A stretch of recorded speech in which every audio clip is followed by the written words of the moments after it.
ba talaga ako makilala, Scarlett? Oo, dahil hindi ako matatahimik. Magkita tayo malapit sa puno ng mangga.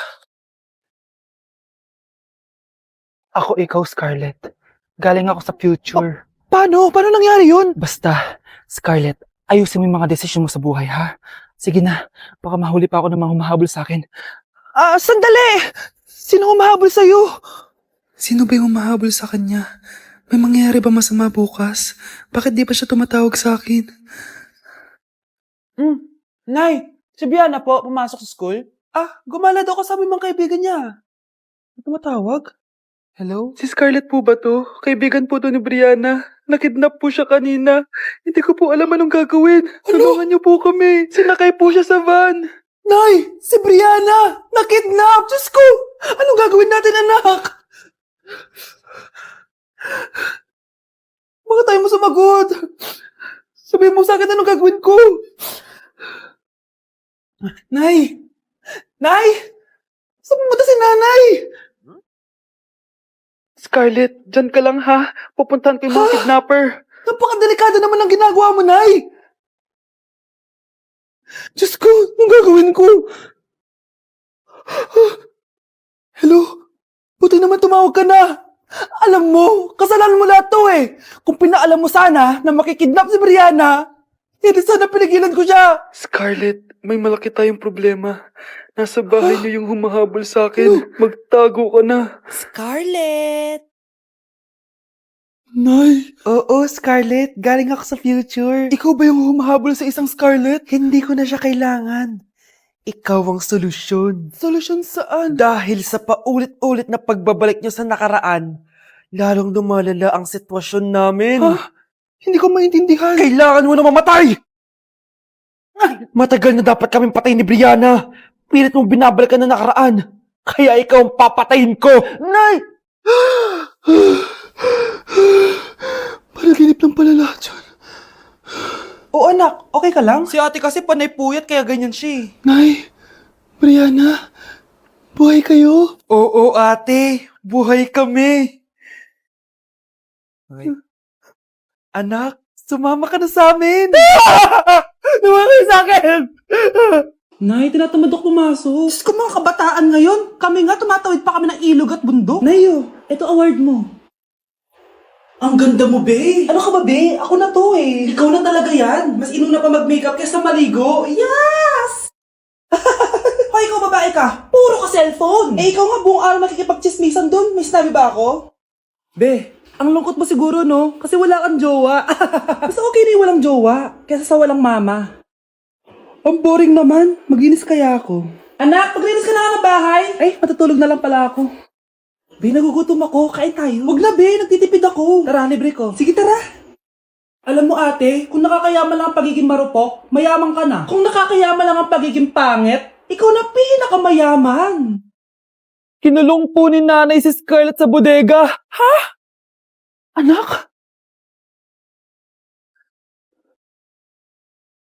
Anak? Walang iya talaga yung tita mo. Anak, sorry kung ngayon na ako nagpakita. Pinakulong kasi ako ng babaeng yan. Deserve mo makulong. Ikaw ang ikukulong namin dahil child abuse ang ginagawa mo. Ano? At hindi mo na din makukuha ang 50% ng mana. Hindi pwede! Nay, masaya ako na nandito ka na. At hindi na din tayo maghihirap dahil sa pamana ni tatay. Masaya din ako, anak. Siyempre kasama ka dito sa Manta.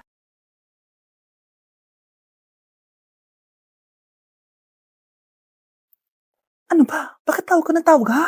Oo, wala silang kaalam-alam. Sige na, baka mahuli pa tayo. Sa wakas, sa atin na ang mana. Maghahati tayo dito. Palayasin mo na yung mga batang yun, ha? Ako bahala. Ang galing talaga natin magpanggap date. Mga anak, aalis na tayo dito sa bahay. Lilipat tayo sa mas malaking bahay. O eto, mga gamit nyo, inimpake ko na. Talaga, Nay? Scarlett, huwag ka maniwala dyan. Nagpapanggap lang yung nanay mo. Samantha, ano yung mga pinagsasabi mo? Magjowa sila ni attorney. Sinet up nila tayo. Ganyan ba ang ugali mo, Samantha? Kaparehas ng nanay mong sinungaling? Samantha, ano ba? Kung ayaw mo sumama, edi wag. Sige, kung totoong anak mo talaga si Scarlett, saan at kailan mo siya ipinanganak? Ang dali naman yan. Edi sa Manila. Pinanganak ako sa ibang bansa. Hindi ikaw ang nanay ko. Ay, oo nga pala, sa ibang bansa pala. Sorry, nakalimutan ko. Ang dami namang drama. Total, nasa amin na ang mana. Umalis na kayong dalawa. Kung ayaw niyong pati kayo, ipakulong ko. Kung meron mang makukulong, kayong dalawa yon. Salamat sa pagtawag, Samantha. Inaaresto kita, attorney, sa kasong panloloko. Palpak ka talaga! Naisahan niyo ako ngayon, ha? Hindi pa ako tapos sa inyo. Talagang sinira mo yung sarili mo, attorney, para sa pera. At ang dami mo na palang naloko. Samantha, huwag na tayong maghiwalay, please. Oo, Scarlett. Dito lang ako palagi sa tabi mo. Kayong dalawa, mag-ingat kayo palagi, ha? Gamitin niyo na maayos sa pamana ng tatay niyo. Salamat po. Kapag pinirmahan mo to, akin na lahat ng mga kayamanan mo. Oh, pirmahan mo na. Tita, wala naman ako field trip, ah. Ah, hindi pa ba sinasabi ng teacher niyo na may field trip kayo? Anak, okay lang. Pipirmahan ko na to para makasali ka sa field trip niyo. Walang iya ka talaga, Rosa. Wala ka talagang titira sa akin, ha? Manda ka talaga sa akin. Mabilis ka talagang utuin, Susan. Salamat, Mare. Ramon, napapirma ko na siya. Atin na ang bahay, pera at mga ari-arian niya. Magaling ka talaga, Rosa. Kaso kailangan na natin kumilos na mabilis. Kasi sabi ng doktor, nagre-recover na yung mata niya. Ano? Kaya bukas na bukas din, papalayasin na natin sila. Total, nakuha na natin ang gusto natin. Nay, bakit mo pinirmahan yun, ha? Maliban natin kung ano nilalaman ng papel na yun. Huwag kang mag-alala, anak. Malapit nang matapos ang maliligayang araw ng tatay mo at ng kabit niya. Tita, bakit may dala kang maleta? Aba, syempre. Lilipat na ako dito sa bago kong bahay. Ano?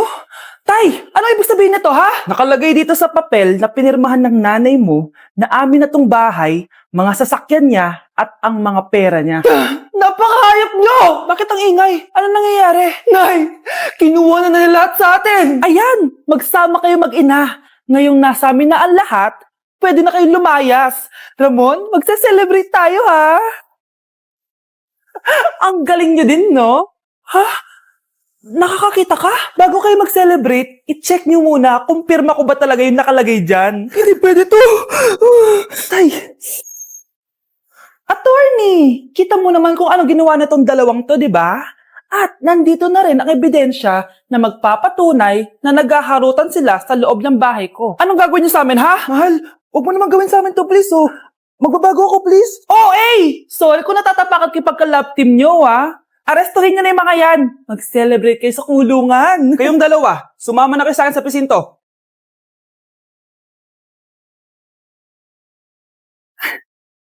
Ganda nito, oh. Sana maging successful yung pagbebenta ko ng damit mo, na. Mahal, ang dami nating ibebenta mamaya. Manifest natin na makabenta kayo, Nay, para makaahon na tayo sa kahirapan. Hindi ako makapaniwalang nabili ko na yung pangarap kong tig 200,000 na relo. Wow, ang ganda niyan, Tay. Anak, tignan mo itong binili sa akin ng tatay mo.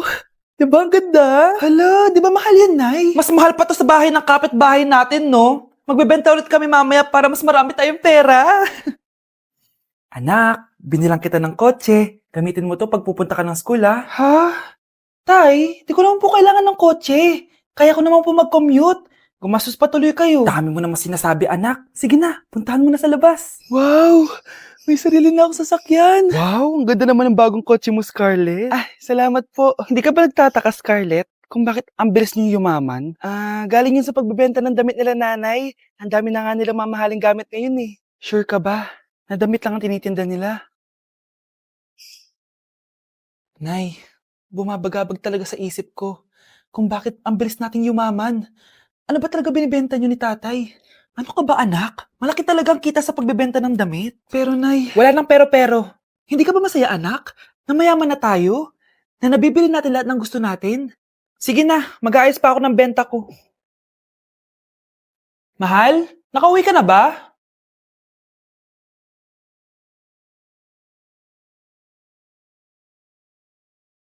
Ano ba talagang laman neto? Nagbebenta sila ng laman loob ng tao. Wow, sobrang ganda, mahal. Buti naman nagustuhan mo, mahal. Nga pala, kinuha ko na yung laman loob ng kapitbahay natin. Si Rosa? Malaking pera na naman to. Mahal, hindi dapat malaman ni Scarlett to, ha? Ano yun? Nasaan yung ledger? Nandito lang yung kanina. Ba't mo winala yung ledger, mahal?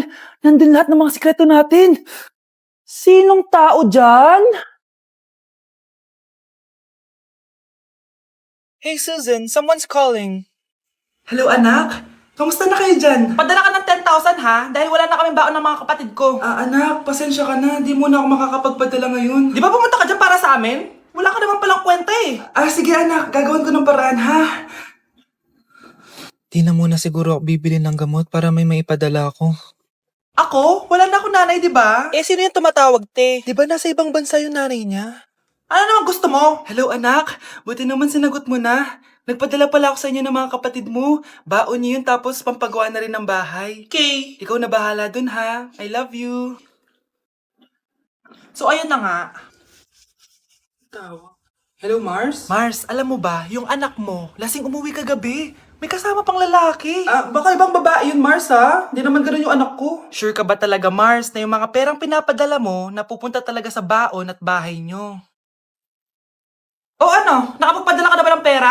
Oo anak, nagpadala na ako kanina. Dagdagan mo marami kaming bayarin ngayon. Anak, matanong ko lang, saan mo ginagastos yung mga pinapadala ko? Babe, ano ba? Oh babe, shot ka pa. Ano to, Scarlett, ha? Dito lang ba napupunta yung mga pinapadala ko sa'yo, ha? Mga alak at vape na yan? Ba't umuwi ka pa? Nagpakahirap ako sa ibang bansa para sa inyo ng mga kapatid mo. Simula nung iniwan mo kami, wala na kaming nanay. Sa tingin mo ginusto ko to, ha? Wala akong choice, Scarlett. Ginawa ko to para sa inyo ng kapatid mo. Sa tingin mo ba ginusto namin na umalis ka? Nasanay kami na wala ka. Kaya okay kami kahit mawala ka. Nay! Una na kami Scarlett ha. Salamat po sa pagpunta. Oh, Scarlett, pinapabigay yan ng nanay mo bago siya mamatay. Ang laki nito, tita. Inipon ng nanay mo yan para sa inyo ng mga kapatid mo. Sana gamitin mo ng maayos. Kahit wala ka na, hindi mo pa rin kami pinapabayaan. Salamat, Nay. Sana yan ang makakapagpabago sa'yo, anak. Balang araw, babalikan din kita.